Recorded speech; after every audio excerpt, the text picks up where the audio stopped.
ओंकारेश्वर ज्योतिर्लिंग। ओंकारेश्वर ज्योतिर्लिंग मध्य प्रदेश के प्रसिद्ध शहर इंदौर के समीप स्थित है। जिस स्थान पर यह ज्योतिर्लिंग स्थित है उस स्थान पर नर्मदा नदी बहती है और पहाड़ों के चारों ओर नदी बहने से यहाँ ओम का आकार बनता है। ओम शब्द की उत्पत्ति ब्रह्मा के मुख से हुई है, इसलिए किसी भी धार्मिक शास्त्र या वेदों का पाठ ओम के साथ ही किया जाता है।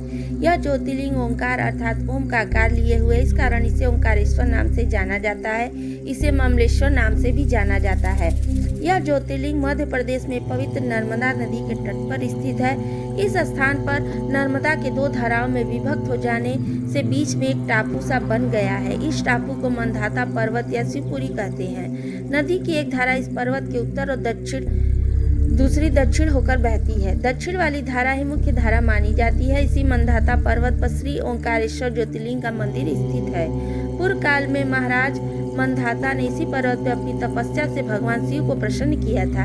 इसी से इस पर्वत को मंधाता पर्वत कहा जाने लगा। इस ज्योतिर्लिंग में मंदिर के भीतर दो कोठरियों से होकर जाना पड़ता है। भीतर अंधेरा रहने के कारण यहाँ निरंतर प्रकाश जलता रहता है। ओंकारेश्वर लिंग मनुष्य निर्मित नहीं है, स्वयं प्रकृति ने इसका निर्माण किया है। इसके चारों ओर हमेशा जल भरा रहता है।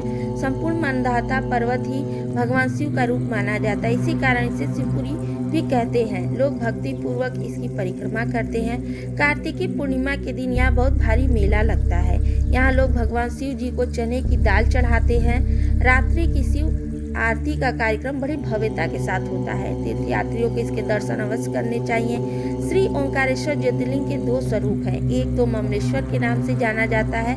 यह नर्मदा के दक्षिण तट पर ओंकारेश्वर से थोड़ी दूर हटकर है। पृथक होते हुए भी दोनों की गणना एक ही में की जाती है।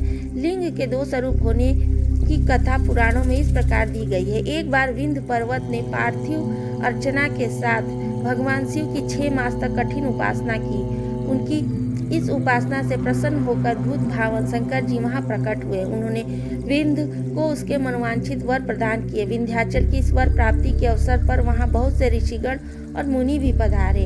उनकी प्रार्थना पर शिव जी ने अपने ओंकारेश्वर नामक लिंग के दो भाग किए। एक का नाम ओंकारेश्वर और दूसरे का अमलेश्वर पड़ा। दोनों लिंगों का स्थान और मंदिर पृथक होते हुए भी दोनों की सत्ता और स्वरूप एक ही माना गया है। शिव पुराण में इस ज्योतिर्लिंग की महिमा का विस्तार से वर्णन किया गया है। श्री ओंकारेश्वर और श्री ममलेश्वर के दर्शन का पूर्ण बताते हुए नर्मदा स्नान के पावन फल का भी वर्णन किया गया है। प्रत्येक मनुष्य को इस क्षेत्र की यात्रा अवश्य करनी चाहिए। लौकिक परलौकिक दोनों प्रकार के उत्तम फलों की प्राप्ति भगवान ओंकारेश्वर की कृपा से सहज ही हो जाती है। अर्थ धर्म काम मोक्ष के सभी साधन उसके लिए सहज ही सुलभ हो जाते हैं। अंततः उसे लोकेश्वर महादेव भगवान शिव के परम धाम की प्राप्ति भी हो जाती है। भगवान शिव तो भक्तों पर अकारण ही कृपा करने वाले हैं। फिर जो लोग यहाँ आकर उनके दर्शन करते हैं उनके सौभाग्य के विषय में कहना ही क्या है। उनके लिए तो सभी प्रकार के उत्तम पूर्ण मार्ग सदा सदा के लिए खुल जाते हैं। दोस्तों, यह वीडियो यहीं पे समाप्त होता है।